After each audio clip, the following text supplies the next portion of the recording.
नाशिकमध्ये गिरीश महाजन आणि छगन भुजबळांमध्ये गेल्या तासाभरापासून बंद दाराआड बैठक सुरू आहे। नाशिकच्या जागेबाबत दोघांमध्ये चर्चा होण्याची शक्यता आहे। महायुतीमध्ये नाशिकच्या जागेचा तिढा नाशिकबाबत शिंदे अजितदादा निर्णय घेतील असंही बावनकुळे यांनी म्हटलेलं। आताच्या घडीची एक मोठी बातमी, चंद्रशेखर बावनकुळे यांनी नाशिकच्या जागेबाबत मोठं वक्तव्य केलंय।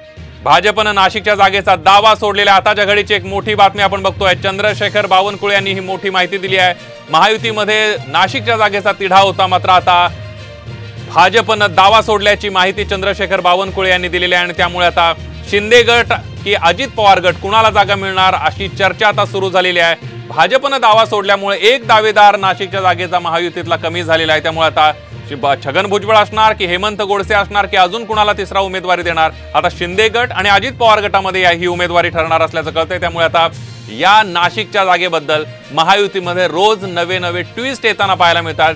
भाजपनं नाशिकच्या जागेचा दावा सोडलेला आहे। नाशिकच्या जागेबाबत भाजपचे कार्यकर्ते आक्रमक होते, आग्रही होते, अनेक पदाधिकाऱ्यांनी मागणी सुद्धा केली होती। केल्याची माहिती दिलेली आहे। आज महायुतीतील आपण असं किंवा महाजन साहेब असाल, भुजबळ साहेब मोठे नेते नाशिकमध्ये आहेत, काय सांगतात? नाशिकमध्ये आज मी दिंडोरी लोकसभेच्या प्रमुख पदाधिकाऱ्यांची बैठकीला मी आलो आहे।